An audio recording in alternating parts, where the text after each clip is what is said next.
Before we get into today's edition of Just the Truth, let me tell you about the latest special from Mike Lindell at MyPillow. The standard MyPillow, normally $49.98 for a limited time only, just $14.88 with promo code Joey. Go to MyPillow.com, click on the radio listener specials, and see all the specials. There's a limited quantity of just 10 at this special price. That's $14.88 with promo code Joey. Thanks for joining me in the PhD Weight Loss Studio. To lose weight for the last time, visit myphdweightloss.com. Welcome in as we kick off another week, and it's going to be a busy one. Over the weekend, in a last-minute decision, the Wisconsin Supreme Court rejected the state Democratic Attorney General's attempt to block Elon Musk giving away two $1 million checks to voters. We have the details of that rally last night. Two analysts for the Foundation for Government Accountability says that Congress can kick illegal immigrants off of Medicaid and American taxpayers will save billions of dollars. The idea of higher tariffs has a lot of people concerned about higher prices, but President Trump is finding support in an unlikely place. We have the story of how one of President Trump's biggest detractors back during the 2024 campaign is now one of his biggest supporters. And the South Carolina General Assembly introduced legislation last week that could make South Carolina income taxes be one of the most competitive in the nation. Dr. Oran Smith with the Palmetto Promise Institute joins us today to discuss how this could reduce your tax bill. I told you we'd be back. And ye shall know the truth, and the truth shall make you free. It's Joey Hudson. I wanted to name it the Joey Hudson bill, but, they don't allow you to put names on bills. But I wanted to call it the Joey Hudson bill because I know that one's been near and dear to you for a number of years. That's how it's done. Let your voice be heard. And the truth shall set you free. Here's Joey Hudson. President Trump has an overall approval rating of 50%, with an equal percentage disapproving of the job he's doing, according to a CBS News report survey, their latest survey released yesterday. His approval has dropped a percentage point from last month and is a few points lower than when he returned to the White House 2 months ago. However, his overall approval rating remains above what he received at any point during his first term, according to the latest poll. This strong showing comes despite a week in which one of the major stories was the fallout from Trump administration officials discussing U.S. military plans on the Signal messaging app, which 76% of those surveyed said it was not appropriate to use the app to discuss military plans. On other policies most Americans view as negative, Trump's approval for handling inflation specifically remains in the red, with 56% disapproving of how the president is handling the issue of the economy and inflation. His ratings on handling the economy overall has edged into negative territory as well, with 52% disapproving after it was positive last month. People are getting anxious. They're restless because they see prices continue to go up. They haven't come down. But it's unrealistic for us to think that this is going to happen this quickly. I've said this before, but it needs to be repeated. We've seen so many things happen so quickly during these first 2 months of Trump's administration. So we just automatically think that everything can happen that quickly, that he can get the economy turned around, that he can get inflation down, that he can get food prices down. It's too soon. We got to wait. We got to be patient. We can't turn on Trump now just because 2 months in, prices haven't gone down. I saw a friend of mine posting on Facebook over the weekend. This guy's a smart guy. He has a degree in economics. He made his living. He's retired now, but he made his living in investments and knowing what's going on in the economy. He knows that it's too soon for Trump to have done anything on food prices, for example. Yet he keeps taunting those of us who supported Trump, saying, you still glad you voted for him? He hadn't done anything. The price of eggs is still high. It's too soon, folks. And we have to encourage our friends and our families to be patient. I know it's hard. These negative outlooks on Trump's presidency were somewhat balanced by Americans' views on how Trump's handling the immigration issue, for example. 53% approve on the southern border. 58% are backing his policy of deporting those in the United States illegally. So there's some great things happening there. But the economy is what affects us more than any other on a daily basis. And again, we got to just be patient. Trump said yesterday that Ukrainian President Zelensky is trying to back out of a rare earth deal with the U.S. He says that if he's going to have some problems if he goes through with backing out on this agreement. You know, this is the second time. I mean, Zelensky made a complete idiot of himself at the White House just a few weeks ago. He seemed to come begging back. Now it looks like he's going to renege again. Trump talked to reporters on Air Force One yesterday, traveling back to Washington. He said, I think Zelensky, by the way, he's trying to back out of the rare earth deal, and if he does, he's got some problems, some big, big problems. He said, we made a deal on rare earths, and now he's saying, well, you know, I want to renegotiate the deal. I don't think he's going to get anywhere with Trump on that. Zelensky said last month that Ukraine is ready to sign an agreement on minerals and security with the U.S. at any time, noting that the agreement is seen as a step towards greater security for his country. He doesn't need to be playing around with this because Trump will just walk away completely.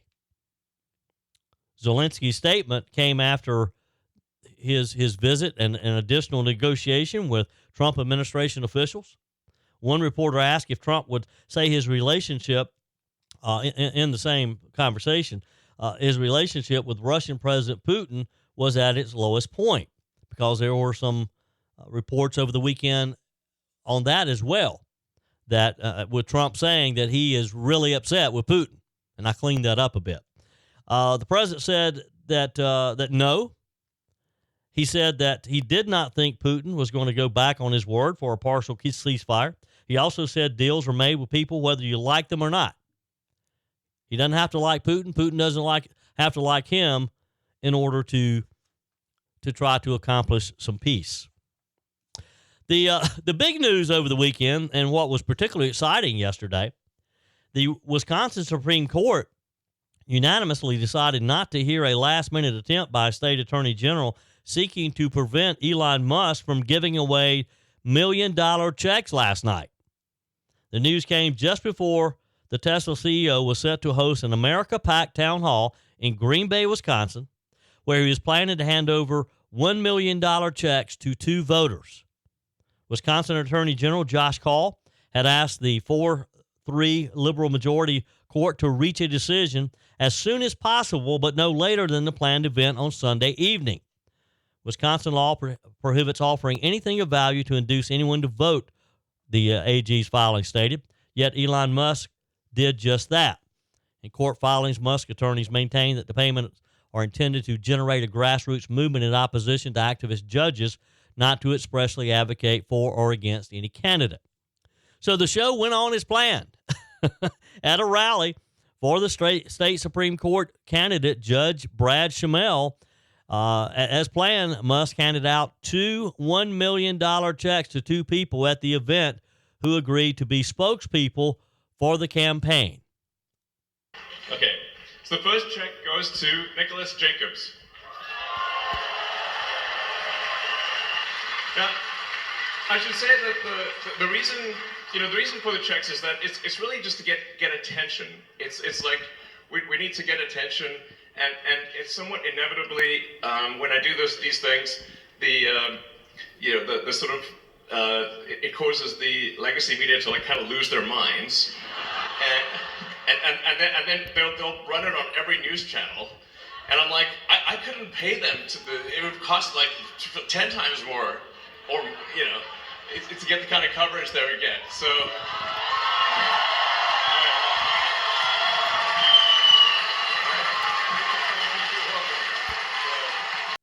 Okay, you got to give it to Musk. You know, I'm not so sure. I've always said that Donald Trump is a real showman. I'm not so sure that Elon Musk doesn't give him a run for his money. If you watched any of this, and I watched parts of it live, he is a showman. I mean, this was a political rally. He comes out wearing a cheesehead hat to the tune of Leonard Skinner's Freebird. And the crowd just went crazy, just nuts. Of course, protesters immediately tried to interrupt the event. They failed miserably. Musk said that they must be George Soros supporters. He said, he yelled at them, "Say hi to George for me." And he was waving at them with that big cheese cap on, cheese head hat on. He said the derangement level we're seeing from the left blows my mind. As we've been talking about, the crucial election for this Supreme Court justice is coming up tomorrow, and it has the potential to change the direction of the country. So a lot of people say, well, you know, what does a Supreme Court justice in Wisconsin have to do with me? Well, Waukesha County Circuit Judge Schimel is set to battle against ultra-liberal Dane County Circuit Judge Susan Crawford for a spot on the Badger State Supreme Court. A race that could impact, and Musk said this, the future of American Western civilization. A liberal court could redraw congressional districts and put the GOP's control of the House of Representatives at risk. So that's what this is all about, is not allowing liberal judges to redraw congressional districts so that they can potentially put liberals in those congressional seats. We got to take this seriously, folks. Hi, Joey Hudson here. You know, this spring there's a renewed energy and focus on efficiencies, and shaking up unhealthy habits don't serve us well. There's so much chatter about making America great again, but it starts in your home with you being the best, healthiest version of yourself. And PhD Weight Loss is doing their part, because for the first time ever, the first 11 callers get 2 free weeks added to your weight loss program. That is huge. PhD's out to prove that you don't need Big Pharma to reach your goals. It just creates dependency, not long-term change. Dr. Ashley Lucas researched weight loss trends for years and discovered a scientifically proven way to retrain your body to burn fat efficiently without hunger, extreme exercise, or dangerous medications. PhD clients watch their belly fat disappear, their energy skyrocket, cholesterol and blood pressure normalize without starving themselves. I lost over 30 pounds and I've never felt better. So call now and mention promo code Joey for my 2 weeks for free with my program. Call 864-644-1900. That's 864-644-1900, or go to myphdweightloss.com. There's a lot of people running scared over the threat of increased tariffs. And I'm not talking about just foreign companies. A lot of Americans are not quite sure what to think. And the left-wing media, they're not helping by constantly talking about the doom and the gloom, the dark pictures that they're painting of what's going to happen. And I have to admit, it makes me a little nervous as well. But here's what you need to know, and this is what I keep reminding myself. Donald Trump is delivering something that the American worker hasn't seen in decades. Real results, real actions, and more real jobs. Trump's 25% tariff on foreign-made vehicles is not just some throwaway policy. It's jobs, and it could be a jobs machine. It's a shockwave aimed straight at the bloated international supply chain that's been gutting our factories and shipping our American livelihoods overseas. And here's what really struck me over the weekend, that maybe, just maybe, there's something to this. When you see things that are shifting towards in the positive direction by people like Shawn Fain. Now, you know who Shawn Fain is? He's the president of the United Auto Workers, a man who spent 2024 campaigning against Donald Trump, trying to make us think Donald Trump is the boogeyman. He fought Trump with every fiber of his being. Suddenly, he's starting to sound like a MAGA man at a union hall. What did Shawn Fain say? Well, he said, and let me quote, "We have excess capacity. They could bring work back in very short order." Basically, to sum it up, Mr. Fain is saying that the tariffs are going to bring production, automobile production, back to the U.S. in a big way. Again, this is the same guy who called Trump deplorable for defending taxpayers against bloated public sector unions. And suddenly he's parroting Trump's playbook on tariffs. If you just read some of his comments and you didn't attribute it to a union boss, you'd think it was somebody out of the Trump administration. It's almost like the truth is so big and obvious that even the left can't ignore it anymore. Now, I've been saying this for a while. Free trade without fair trade is just a con game.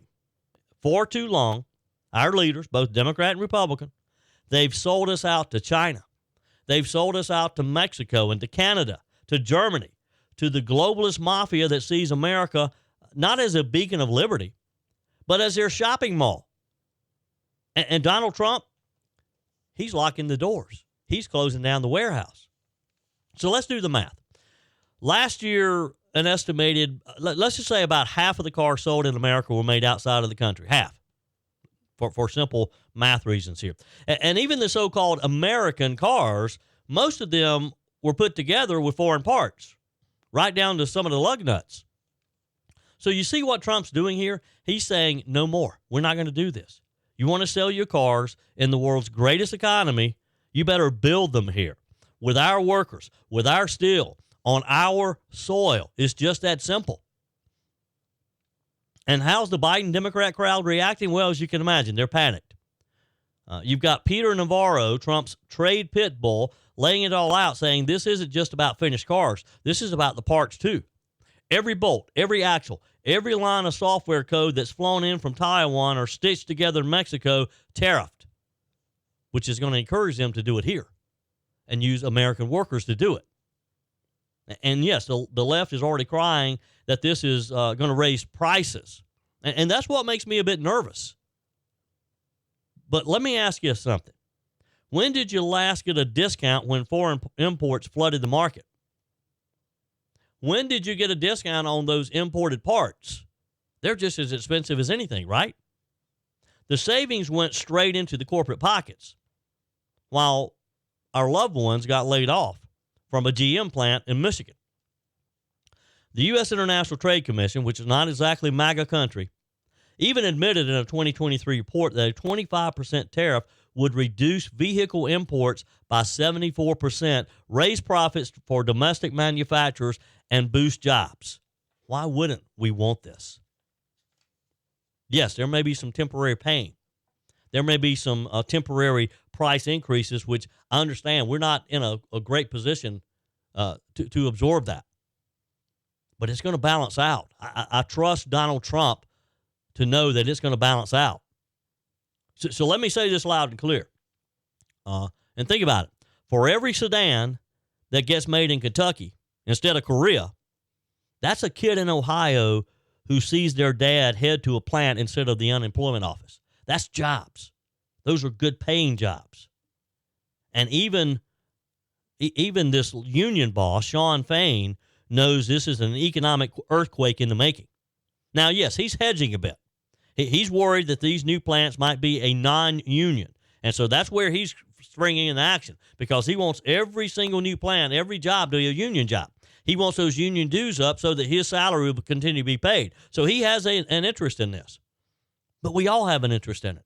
We all, to a degree, act out of our own selfish interest. You and I want affordable cars.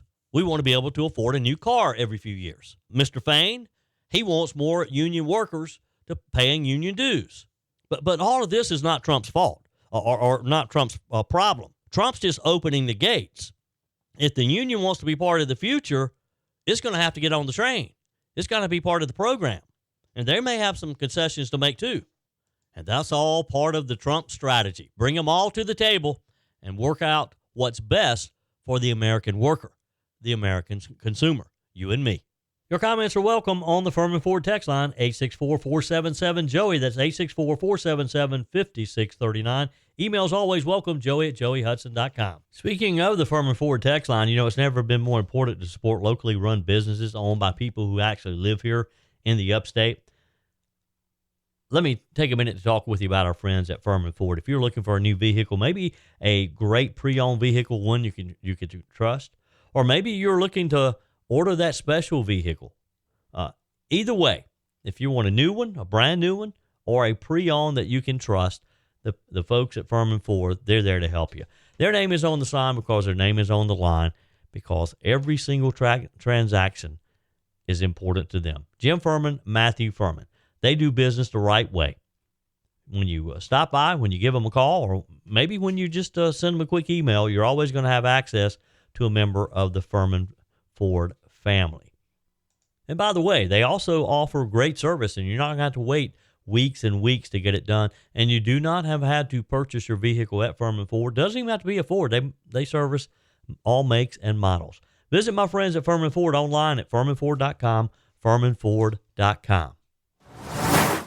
There was an interesting column in the New York Post over the weekend written by two analysts of the Foundation of Government Accountability. And they basically say that with one stroke, Congress can deliver on three of President Trump's biggest priorities: discourage illegal immigration, reform a broken welfare program, and save taxpayers, you and me, billions of dollars in the process. They say that can all be done if Republicans will roll back Medicaid for illegal aliens in their upcoming reconciliation bill. They go on to write about how this a new report written for the Foundation for Government Accountability, migrants have been allowed and even encouraged to abuse Medicaid at an enormous cost to taxpayers. Medicaid was created for low-income citizens and for lawful residents, let me add. But for more than a decade, and especially under Joe Biden and Kamala Harris, states have corrupted the program by letting it cover illegal immigrants. This creates an obvious incentive to enter the U.S. illegally, since foreigners know that they can get health care on our dime. It also pushes vulnerable Americans, including the elderly and people with disabilities, to the back of the line for care. Often, they're stuck behind able-bodied adults who shouldn't be in the country at all. They write, since 2020, according to information, this is from 18 states that they've studied, Medicaid expenditures on illegal aliens have grown by more than 75%. The Biden administration spent $16 billion on emergency services for this population alone, services that must be covered under the federal law. But federal and state taxpayers are spending billions more on non-emergency medical care. This is a crime. The article writes, for years, states have allowed illegal aliens to sign up for Medicaid pending verification of their citizenship or lawful immigration status, a grace window grounded in an assumption of good faith. And we know how that's going to go, don't we? States weren't prepared, though, for the unprecedented influx of illegal migrants in the Biden years, which has led to far more non-citizens than ever before applying for Medicaid, and there's no follow-up. So they remain on the rolls. In the states that responded to the data request, the number of Medicaid recipients who couldn't prove their citizenship or lawful immigration status rose by more than 400% between 2020 and 2023, the prime years of the Biden-Harris administration. And to make matters worse, Biden effectively required states to give these people unlimited Medicaid access. Unlimited, no questions asked. Yet we have people who are American citizens, elderly people, low-income people, veterans who need services, and they have trouble. They have to fight. Sometimes they have to hire attorneys to get the benefits. The Post writes, since June 2024, Washington has forced states to grant endless grace periods, creating an obvious incentive for illegal aliens to lie about their citizenship status. The Biden administration also made it harder to verify applicants' identities by minimizing record-keeping rules.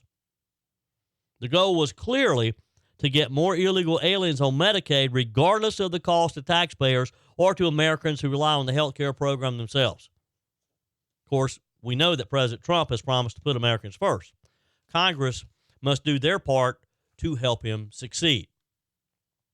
That starts by ending the federal loophole, allowing people who haven't proved their citizenship or lawful immigration status to obtain Medicaid coverage. Stop it immediately, like right now, today. Congress can simply mandate that until applicants can demonstrate they're a citizen or lawful resident, they don't get a cent of taxpayer-funded health care, period. Shouldn't be any question. It isn't hard to provide a birth certificate. It's not hard to provide a Social Security card if you are, in fact, a citizen. Legitimate applicants who have misplaced their documents would still be protected. Medicaid retroactively covers 90 days of care. The article says that making documentation a condition of getting on the program will save taxpayers at least $5 billion over the next decade, if not more. Next, Congress should stop states from covering illegal immigrants in other ways. Some of these sanctuary states, roughly a dozen states they talk about, including typical suspects like California, Illinois, New York, they passed laws allowing some or all illegal aliens to get non-emergency Medicaid coverage. Federal law does not permit this. So the states claim that all the funding comes from state coffers, but Washington still picks up most of the tab for administrative costs. So if Congress would prohibit any administrative Medicaid spending on illegal aliens, this group estimates federal taxpayers would save another $7 billion over the next 10 years. That might take 12 states, they said, to change their coverage policies. But if they insist on continuing to deprioritize vulnerable Americans, Americans who deserve the benefits, Congress could penalize those states even further, and they should. We have to take care of our own. As President Trump says, make America great again, America first. All Americans should be first in line. And it's hard to do that when you have illegals robbing the system, and you and I are paying for it. The organization says that they recommend that lawmakers impose a penalty that would dock those states' federal Medicaid match by 5% for every quarter in which they continue to cover illegal aliens. Make something that will hurt. They have to feel the pain in order to have an incentive to stop. Over a decade, federal taxpayers could save over $200 billion, according to this report. The states will likely cry uncle well before those savings occur, because if Congress truly makes them feel some of the pain, they're going to get off of this high horse of being sanctuary states and how it's only fair to help these illegals. Either way, according to the report, you and I win. Taxpayers win, because either through less state spending on illegal recipients or less federal matching for wayward blue states, we're going to win. Congress can't ignore this crisis. The Biden administration and blue states corrupted Medicaid by letting illegal aliens compete with American citizens for this care, and they never should have been allowed. They should have never been given a seat at the table. An illegal should never be given an application, period. While low-income families have suffered worse health outcomes, taxpayers pay a pretty penny to cover illegal immigrants while unwittingly encouraging even more to cross the border, because they have a network, as we've talked about many times before. And why wouldn't you? You come over here, you get free health care, you're going to ride home to mama and say, come on over. The water's fine. They give you free health care over here. They don't even ask you questions. You don't even have to complete the application. Just tell them you don't have your documentation. It's crazy. It's crazy what Joe Biden and Kamala Harris allowed to happen over the last 4 years. But we can stop it. And Republicans in U.S. Congress have to stop it. They have to take the lead. They have to start putting America first. America first. No questions asked. You agree? Email me, joey@joeyhudson.com. From education to energy and healthcare, the Palmetto Promise Institute works to improve the daily lives of all South Carolinians, and leading the effort is Dr. Oran Smith, who's a senior fellow with the Palmetto Promise. You can find out more about their work at palmettopromise.org. Last week, we saw GOP leaders in the South Carolina General Assembly come together to promote an issue that many have been working on for a number of years now, and that is to lower the income tax rate in the Palmetto State. On the Palmetto Promise website, they write, South Carolina's tax system is unfair, unstable, and uncompetitive. With the highest individual income tax rates in the Southeast, complexity and special interest giveaways leave individuals and small businesses footing this hefty bill. Dr. Smith, this is an issue you and I have talked about. You and your colleagues have been working on for quite a while now. Give us your take on this latest proposal in the legislature. Yes, well, Joey, I tell you, I could not be any more thrilled at this announcement. I trudged up to the State House and stood there in front of the governor and Speaker Smith and President Alexander with the Senate and Chairman of the Senate Finance Committee Peeler, And it was a very exciting day. I can't believe it is happening because we have been complaining, cajoling, trying to provide some intellectual ammunition to the effort to reduce the individual income tax in South Carolina since our first study on the matter in 2015. So we were founded in 2013, and we put out a major study in 2015. So 10 years now, we have been working to try to get this tax cut down. It was 7% just a couple of years ago, and that was the highest in the Southeast by far. It was really embarrassing. So yes, earlier this week was a real bold move. Yeah. Dr. Smith, tell us what you liked about what the proposal is, and what you've seen in the bill, and then tell us what you don't like and what you would have liked to have seen in it. Yes, well, there are a lot of things to like. I mean, it takes our rate, which has come down from 7 to 6.2, takes that down to 3.99, and then it also has a plan for how it can go to 2.49. So 2.49 would be lower than any other state. Arizona's 2.5. So of the states that have income taxes, we would be the lowest at 2.49 if we meet the revenue targets. And so far we have been meeting those revenue targets. So we're looking over at North Carolina and Georgia. Georgia's going down to 4.99. They're targeting to get to that by 2029. North Carolina wants to go to 3.99 by 2027. And I remember when we said there's no way we could go to 3.99 or 4.99 and be anywhere near Georgia and North Carolina. But boom, we're going to be at 3.99 to start for the opening bid, and then going to 2.49. So we're thrilled about that. We're thrilled that it doesn't tax anything new.